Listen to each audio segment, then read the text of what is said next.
জাহাঙ্গীরনগর বিশ্ববিদ্যালয়ের শেখ ফজিলাতুন্নেসা হল ভোট কেন্দ্রে আছেন আমাদের সিনিয়র করেসপন্ডেন্ট আপেল শাহরিয়ার। সরাসরি যোগ দিচ্ছেন তিনি আমাদের সাথে। আপেল, এই কেন্দ্রে তো ভোট গ্রহণ 1 ঘন্টার মতো বন্ধ ছিল, তো এখন পরিস্থিতি কেমন দেখছেন?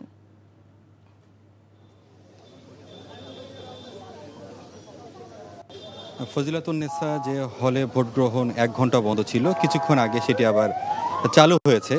শিক্ষার্থীরা ভোট দিচ্ছেন। মূলত অনিয়ম এবং কারচুপির অভিযোগ করাতে যারা ভোটাররা রয়েছেন তারা নির্বাচন কমিশনে অভিযোগ করেন এবং একটি উত্তপ্ত পরিস্থিতি তৈরি হয়। এই কারণে এটি 1 ঘন্টা বন্ধ ছিল। এবং দেখতে পাচ্ছেন যে শুধু এখানকার যে ভোটার রয়েছেন তা না, আশপাশের যে নারী ভোটাররা রয়েছেন অন্যান্য হলের, তারাও কিন্তু এই হলে এসেছেন এই সমস্যাটি দেখার জন্য হঠাৎ কি হলো।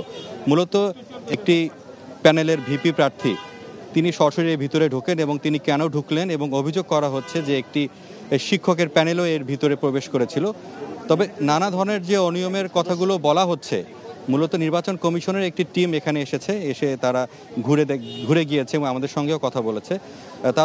তাদের যেটা ভাষ্য যে না, এরকম কোনো কিছু হয়নি, সাময়িক সময়ের জন্য যেটি বন্ধ ছিল এখন ভোট গ্রহণ চলছে, যে কোনো ধরনের বিভ্রান্তমূলক তথ্য যাতে সব জায়গায় না ছড়ায় সেই জন্য তিনি অনুরোধ জানিয়েছেন।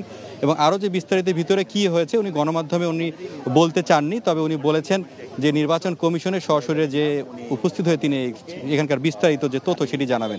আপনি দেখতে পাচ্ছেন এই হলের সামনে কিন্তু বিপুল আইন শৃঙ্খলা রক্ষাকারী বাহিনীর সদস্যরা উপস্থিত রয়েছেন। এবং আরেকটি যেটা আমি তথ্য জেনেছি, এই হলে মোট 806টি ভোট রয়েছে।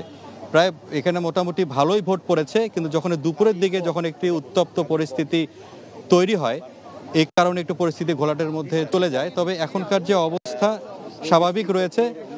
নির্বাচন কমিশন থেকেও বলা হচ্ছে যে অন্যান্য যে জায়গাগুলো রয়েছে, অন্যান্য যে কেন্দ্রগুলো, সেখানে ভালোভাবেই ভোট গ্রহণ হচ্ছে, কোনো অনিয়ম হচ্ছে না। তো পাশাপাশি বলে রাখি যে এই যে আজকের এই যে ভোটের যে এই একটি সময়টিতে যে উত্তপ্ত পরিস্থিতি তৈরি হলো, সেক্ষেত্রে ভোটাররা বলছেন যে এটি কোনোভাবেই কাম্য নয়। তার কারণ নারী ভোটারদের যে কেন্দ্রতে পুরুষের যে প্রবেশ প্রার্থীর ভিপি প্রার্থীর, এটি কোনোভাবেই কাম্য নয়। তারা বলছেন অবশ্যই এটার যথাযথ ব্যবস্থা যাতে নেওয়া হয়। এবং আচরণবিধি লঙ্ঘনের যে পাল্টাপাল্টি যে অভিযোগ করা হয়েছে, যেসব প্রার্থীরা যারা অংশ নিয়েছেন সবাই কিন্তু অভিযোগ করছে যে তারা অনিয়ম করছেন এবং আচরণবিধি লঙ্ঘন করছেন এবং বহিরাগতদেরকে নিয়ে এসে ক্যাম্পাসের ভিতরে অবস্থান নিয়েছেন। এবং যে কেন্দ্রগুলো রয়েছে সেই কেন্দ্রগুলোতে অতিরিক্ত ব্যালট পেপার রাখারও আমি অভিযোগ যেটি করা হচ্ছে সেটি পেয়েছি। তবে সব মিলিয়ে আরও তো কয়েক ঘন্টা বাকি রয়েছে ভোট গ্রহণের। তবে নির্বাচন কমিশন থেকে বলা হচ্ছে যে যাতে স্বাভাবিকভাবে সব কিছু হয়। তবে এই মুহূর্তে আমি কথা বলবো ঢাকা জেলার পুলিশ সুপার মোহাম্মদ আনিসুজ্জামানের সঙ্গে, যে আসলে কেন্দ্রে আসলে কি ঘটেছিল। এই কেন্দ্রে আসলে এনাদের ইন্টারনাল বিষয়, এটা মানে নির্বাচন পরিচালনা যে মনিটরিং টিম আছে, নির্বাচন কমিশন একটা আর নির্বাচন মনিটরিং যে টিম একটা, এই নির্বাচন মনিটরিং টিমের একজন সদস্য, ওনার নাম মেহের আবিন, ভদ্রমহিলার নাম, উনি এখানে প্রবেশ করেছিল। প্রবেশ করার পর এখানে কালি, যে ভোটারদের যে কালি, সেই কালির পরিমাণ কম বা বেশি হচ্ছে, এ সংক্রান্তে উনি একটা কথা বলে ভোট গ্রহণ বন্ধ রাখার জন্য উনি বিধি বহির্ভূতভাবে নির্দেশ দিয়েছেন। এটা একমাত্র নির্বাচন কমিশন বন্ধ করতে পারে। উনি হচ্ছে মনিটরিং টিমের একজন সদস্য, নির্বাচন মনিটরিং টিমের সদস্য। ওনার যদি কোনো অভিযোগ থাকে সেটা উনি নির্বাচন কমিশনের কাছে লিখিতভাবে মৌখিকভাবে জানালে নির্বাচন কমিশন সদস্য সেখানে দেখভাল করে সিদ্ধান্ত করবে।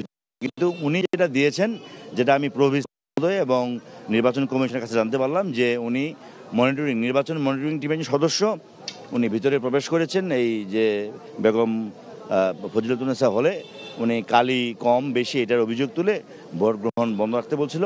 সেই প্রবলেমটি তৈরি করার পর যখন এটা প্রভিসি এবং কমিশনের যারা সদস্য তারা সেটা ওনাকে এখান থেকে বের করে দিছে এবং ভোট গ্রহণ চালু করেছে। এখন স্বাভাবিক ভোট গ্রহণ চলতেছে। ধন্যবাদ। ভোট গ্রহণ স্বাভাবিকভাবে হচ্ছে এবং যাতে কোনো ধরনের অনাকাঙ্ক্ষিত ঘটনা না ঘটে এজন্য আইন শৃঙ্খলা রক্ষাকারী বাহিনী সতর্ক অবস্থানে রয়েছে। জানছিলাম জাকসু নির্বাচনের ভোটের খবর। আমাদের আরেক সহকর্মী মেজবা হাসান আছেন প্রীতিলতা ভোট কেন্দ্রে, আমরা সরাসরি চলে যাচ্ছি তার কাছে। মেজবা, ভোট গ্রহণে তো পাল্টাপাল্টি অভিযোগ উঠেছে, তো এখন কি অবস্থা দেখছেন?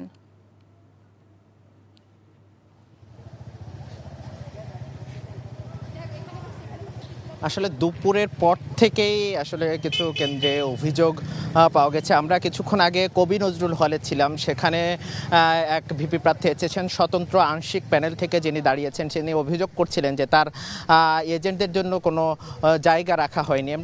আমাদের এক একটি হলে কিন্তু ভিন্ন রকম অভিজ্ঞতা হচ্ছে। আসলে কোনো হলে দেখেছি আমরা যে ভোটারদের কালি দিয়ে দেওয়া হচ্ছে, আঙ্গুলে কালি ছাপ দেওয়া হয়েছে ভোটারদের।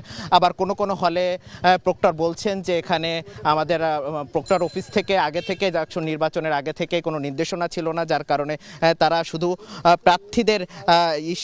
প্রার্থীদের যে নামের তালিকা আছে সেখানে টিক মারছেন এবং প্রার্থীদের কাছ থেকে স্বাক্ষর নিচ্ছেন, এমনটা দাবি করছেন। আমরা রবীন্দ্রনাথ ঠাকুর হলে গিয়েছিলাম, সেখানে একটা অভিযোগ পেয়েছি, এখানে একজন বহিরাগত হলে ঢুকে গেছেন। আমরা প্রক্টরের সাথে কথা বলেছি, তিনি যেটি বলছিলেন যে সেখানে একজন বহিরাগত ঢুকেছে এবং তাকে আটক করা হয়েছে এবং আটক করে তাকে প্রক্টর অফিসে পাঠানো হয়েছে। এখন পর্যন্ত তিনি প্রক্টর অফিসে আটক রয়েছেন। এরকম ভিন্ন ভিন্ন হলে গিয়ে কিন্তু আমরা ভিন্ন ভিন্ন অভিজ্ঞতার শিকার হচ্ছে। একদিক থেকে যে কিছু হলে আমরা পেয়েছি যে এটা এবং সাথে কথা বলেছি হলের, তিনি যেটি বলছিলেন যে সেখানে জায়গার স্বল্পতার কারণে কেন্দ্রের মধ্যে কিন্তু যারা পোলিং এজেন্ট আছেন তাদেরকে রাখতে দেওয়া হচ্ছে না। আবার অন্য হলে কিন্তু আমরা দেখেছি সেখানে পোলিং এজেন্ট আছে এবং সুন্দর মতো ভর্তি হচ্ছে, উৎসবমুখরভাবে কিন্তু ভোট হচ্ছে। এরকম কিছু ভিন্ন হলে কিন্তু ভিন্ন ভিন্ন অভিজ্ঞতা দেখছে এবং ভিন্ন কিছু অনিয়মের চিত্র আমরা দেখেছি। এছাড়া প্রার্থীদের কিন্তু নানা রকম অনিয়মের কথা আমরা শুনেছি। সবকিছু মিলে যদি এখন পর্যন্ত ভোটের এখনো 3 ঘন্টা বাকি, সেক্ষেত্রে কয়েকটি হলে অনিয়মের চিত্র ছাড়া এমনি বাকি হলগুলোতে কিন্তু এখনো স্বাচ্ছন্দ্যে ভোট গ্রহণ চলছে এবং আইন শৃঙ্খলা রক্ষাকারী বাহিনীর যে অবস্থান সেটি কিন্তু এখনো কঠোর অবস্থানে রয়েছেন। এই ছিল সবশেষ। জানছিলাম জাকসু নির্বাচনে বিভিন্ন হলের ভোট কেন্দ্রের খবর।